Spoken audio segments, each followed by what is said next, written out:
nagsimula na yata ang banatan nito ni Raffy Tulfo at saka ni Inday Sara Duterte. Kaugnay pa rin ito sa naging pagdinig, naging hearing ng Senado tungkol sa budget ng Department of Education.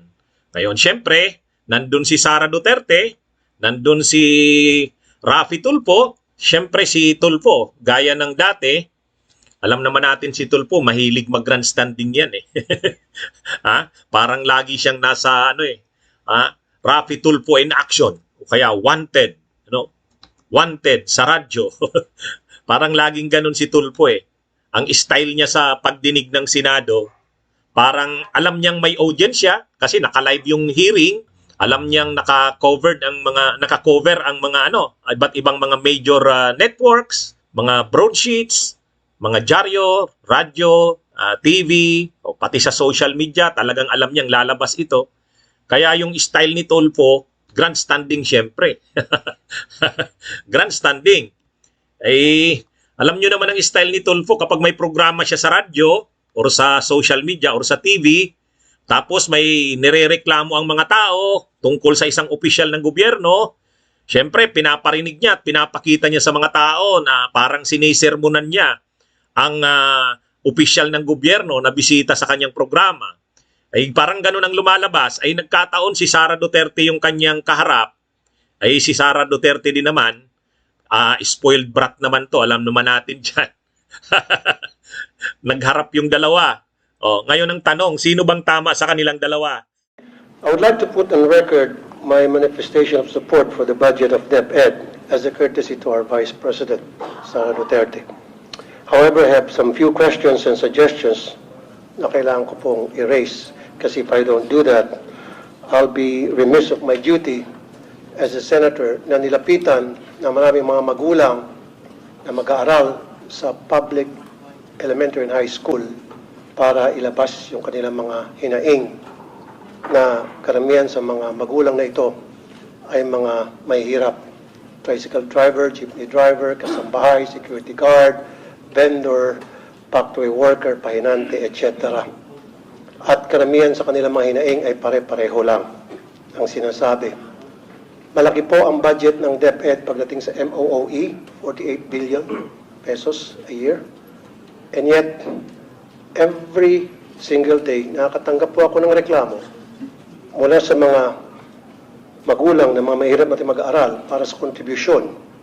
At ang eskwelahan ay nagsasabi, through the PTA, Parents Teacher Association, in the guise of voluntary contribution, when in fact it is a required contribution, mandatory contribution para sa chalks, floor wax, pintura, varnish, TV repairs, electric fan, test tube, and laboratory materials.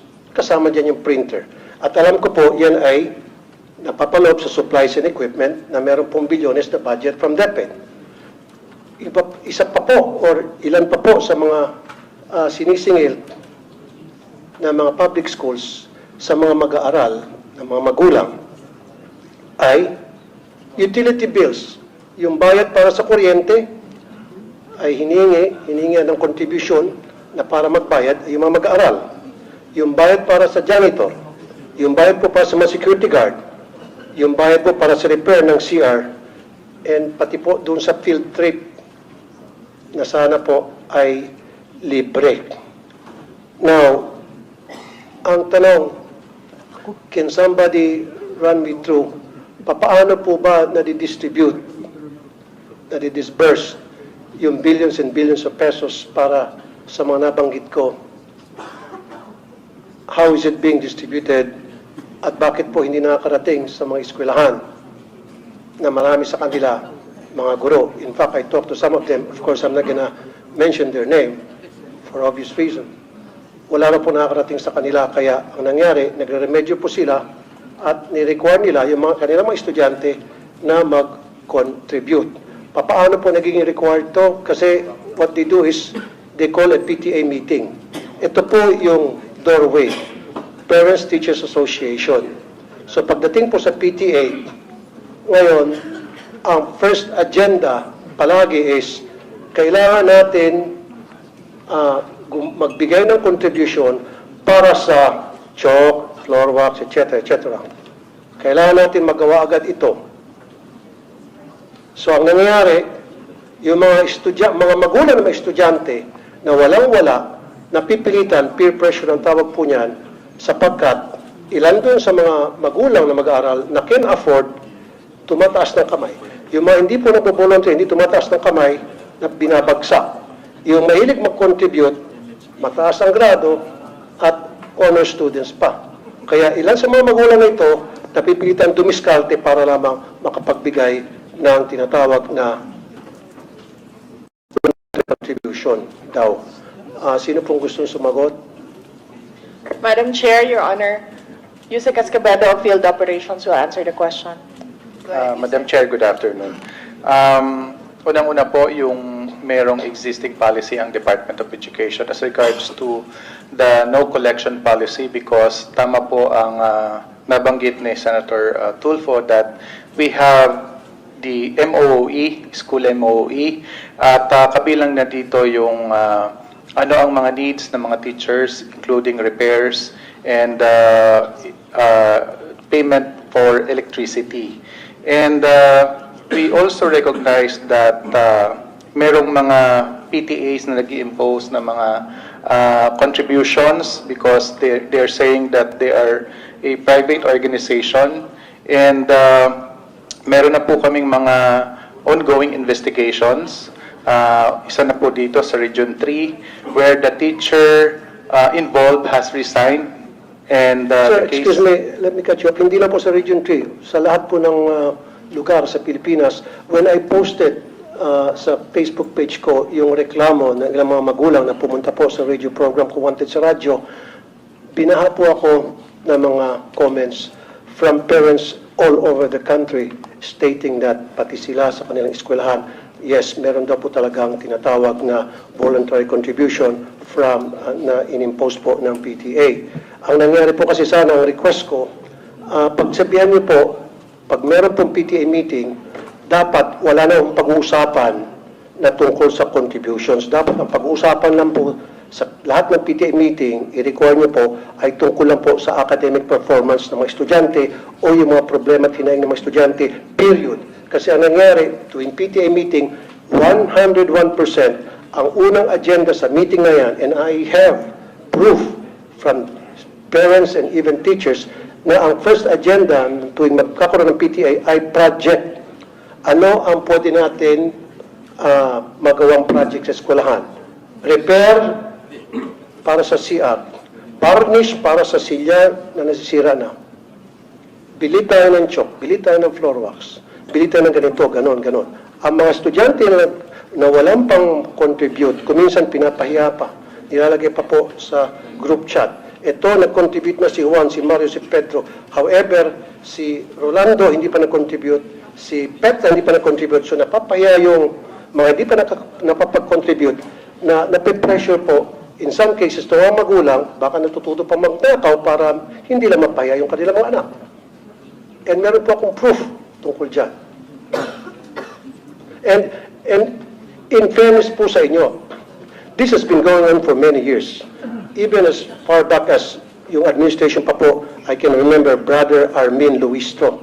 In fact, nag-away pa kami on air niya sa Wanted sa radyo because ayaw niya maniwala hanggang sa pinadalahan ko siya ng mga reklamo and nakita niya po na talagang valid, and then nag-issue po siya ng memo na stop na yung contribution, voluntary contribution. After a few months, nagsibalikan din po hanggang ngayon. So is there a way na talagang once and for all, since senador na po ako, because I promise na once ako'y maging senador, I'll put a stop of this nonsense. Nung ako po'y wanted sa radyo na broadcaster, of course, wala po akong magawa. All I can do is call the authorities and tell them, hey, we have complaints pertaining to this and that. Now that I'm senator and they elected and voted me para mabigyan solusyon itong problema ito na mga magulang na mag-aaral, I have to do something to put a stop to these problems once and for all. Can you guys promise me na mainto na to para ako po'y maging supporter ng inyong budget at hindi ko po kontrahin. Humingi kayo ng 1 trillion pesos for all I care. Kasi alam ko kailangan po ang maayos na budget para sa DepEd. And I firmly believe na kailangan talaga ng DepEd ng pinakamalaking budget among all other agencies because we need to give quality educations to our poor na mga kababayan. Because I believe in who he who has less in life should have more in law. So, dapat sa ating batas, bigyan po ng magandang edukasyon, bigyan po ng magandang serbisyo ang mga mahirap nating kababayan. Dito lang po sana sila makakabawi. And I agree, dapat pabawiin natin sila sa pamamagitan ng pagbigyan ng quality education. Pero how can we give these students quality of education kung kulang-kulang? And then, we're teaching these kids to be corrupt when they grow up. How and why? Because they know, and they knew, na yung paghihingi sa kanilang contribution ay pangingikil.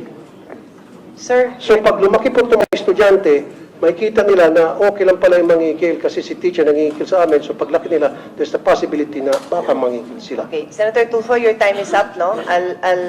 You've been informed that your time is up. You've responded, but kindly respond again. ay, Yusek Escobedo. Madam Chair, Your Honor, number one, you asked the question on how you can help. Paano kayo makatulong na senator na kayo ngayon? Pwede po kayong gumawa ng batas na ipagbawal po ang voluntary contribution sa mga PTAs. And then, pwede po nating i-implement yan. May penalties po yung teacher or parent na mag-insist na merong voluntary contribution. Ang mga PTA po, just like all the other associations, are guided by the majority. Kung ano po yung nadedesisyonan ng majority doon sa kanilang association, yun po yung nasusunod.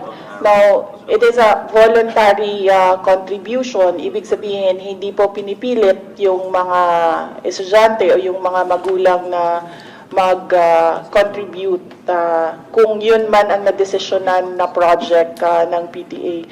Marami po tayong mga stakeholders na iba-iba po yung projects nila sa ating mga paaralan. Hindi lang po mga PTA, but we have NGOs, we have private sector donors who partner with our public schools sa mga specific na projects nila in certain schools. Ganito po din yung ating mga PTA. Pinag-iisipan po ng teachers and ng parents kung paano sila makatulong sa eskwelahan para sa pag-aaral ng mga bata. But then again, as I said, these are voluntary contributions. Pwede po nating ipagbawal, gagawa po tayo ng batas para po merong penalty. Madam Chair, pwedeng konti na lamang. Wala pong kapangyarihan na para ipatigil yan. Pero however, meron pong kapangyarihan ng DepEd na para ipatigil po yung tinatawag na voluntary contributions sa PTA. Na doon sa questions ko, hindi pa ata nasasagot, pwede ba pakisabi sa akin paano po na-disburse yung pong MOE, especially doon sa mga CHOCs, sa mga electric funds. Electric funds palagi every year yan, talamak na talamak. Janitorial, security, repair, CR, varnish. Paano po na-distribute from DepEd hanggang sa pagdating sa eskwelahan? Paano nakakarating po yung mga MOE, sir? Meron po tayong listahan kung saan po pwedeng gamitin yung school MOE. At yung sinasabi niyo pong chalk allowance, meron pong cash allowance ang mga teachers. At ito ay taon-taon na ibinibigay sa mga teachers. Kaya hindi po tama na mag-demand ang PTA na magsusolicit ng contribution from the members of the PTA para mabigyan ng chalk allowance ang mga teachers because meron ngang panukala sa both chambers of Congress na i-increase yung cash allowance to 10,000. Good. Kasi katulad yan, aside from chalk, floor wax, pintura, varnish, alam ko kasi sa LGU, meron po atang allocated na 1% from the real property tax ata na SAF po. SAF para sa maintenance ng school. Opo. So doon po pwedeng kumuha kayo ng dagdag budget. Wag lang ho sana humingi sa mga estudyante. Kasi nga talaga sir, every single year, palagi pong kasama doon sa paghingi ng contribution ng electric fund. So bakit po kinakailangan ng mga estudyante ang mag-shoulder ng electric fund ng bawat classroom? Sir. Yes, opo sir. Magkakaroon po kami ng, maglalabas kami ng memorandum and directive to all our schools. Yusek Escobedo. Yes, VP, go ahead. Yes, Madam Go ahead, Chair, Your Honor, we take note of your advice. You don't answer, you don't sign department orders. We take note of your comments, Your Honor. Thank you, but Your Honor, they must answer these questions because itong question ko po, galing po to sa mga magulang mag-aaral. Kasi po, I told them na hayaan nyo pagdating doon sa hearing, sa budget, i-raise ko to. Kung Yes. hindi nyo ako pagsasalitain dito, then, Pinagsasalita naman po kayo. hindi kasi sinasabi, wag daw sagutin. Hindi, the VP would like to be the one to answer the Okay, question. thank you. That's my understanding. No, I'm just Thank you, moderating Madam. for everybody. Like I The said, VP wanted to answer instead of her USEC. Like I said, supporter po ako.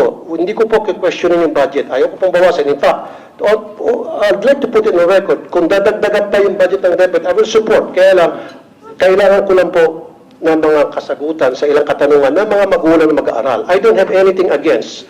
In fact, Yeah. confidential fund na marami nag-question, I don't give a heck about that. Walang pakialam dyan. Ang pakialam ko talaga, yung hinain ng mga magulang. Yun na po talaga. So, paki-answer lang po.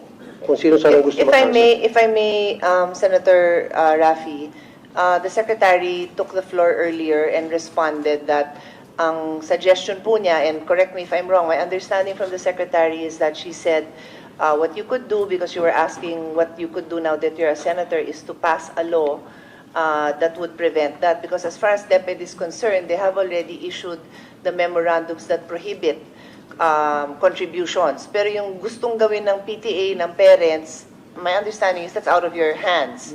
No, that's out of your hands what the PTA would like to do. Although, I think maybe an assurance that hindi nyo naman ini-encourage talaga yon, di ba? It's not encouraged, it's not, you cannot, they do not mandate it, they follow that. That's my understanding. Madam Chair, okay, ano kaya tuwing magkaroon ng PTA meeting, nandoon po yung taga-DepEd para i-monitor yung proceedings ng meeting, para pagsabihin ng DepEd, hey, meron na kami memo dyan na bawal ang pag-uusapan ng project, umayos-ayos kayo, ang pag-uusapan nyo lang academic Sure. performance ng estudyante. Is that fair enough? PTA ho means parent-teacher, so may teacher ho na present doon. Yes, may And- teachers na present. At Yun principal ako. pa kuminsan. Kaya nga, sinasabi ko lamang po, meron dapat nagmamonitor kasi hindi po nasusunod. Kuminsan, like I said, yung kay Armin Luis to noon, nasunod yun for ilang months. After several months, bumalik ulit. Kaya ang suggestion ko ngayon, pag may PTA meeting, meron pong taga-DepEd na nag-monitor ng meeting nila to make sure na nasusunod kung anong nakalagay sa Baka sir, memorandum order. you could give them the specific complaints that you received so that they can particularly go to those schools and find out if there were any violations and find out if there was conduct unbecoming of a parent, of a teacher that should be addressed. Ang reklamo nga po, Madam Chair, ay yung pong sinasabing voluntary contribution na inaamin na nga po ng DepEd na mali talaga. Tulad po na ulitin ko, chalk, floor wax, pintura, varnish, TV, electric fan, test tube, printer, utility bills, janitorial, security guard, repair ng CR. Ito po ay mga reklamo and documented po ito. And I have documents to support this. And in fact, some of the teachers also told me na talaga nangyari po yan, Mr. Senator, wala kami magawa kasi hindi po nakakarating sa amin yung budget.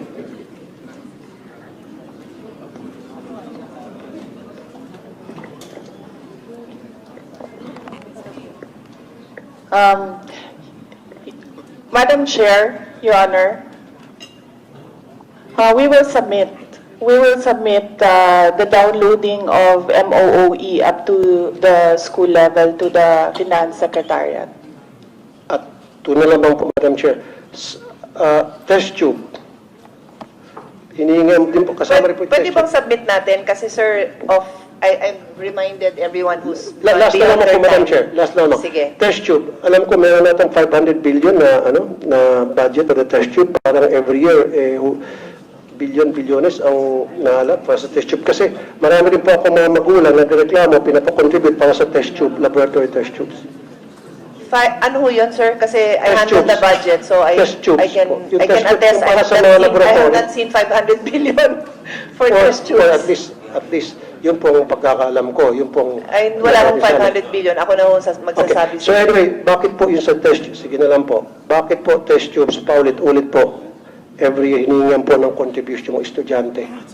Pwede ba pa-stop na lang natin yun? Yun lang po. So, stop na po natin. In short, lahat po ng contribution para sa maintenance ng school, ang pakiusap po ng mga magulang through me, stop na po natin yan. Pag na-stop niyo po yan, I promise you I'll support your budget every single year and you will not gonna hear anything from me. That's a commitment. That's a promise. Ito ay alang-alang sa mga magulang na mga lumapit sa akin.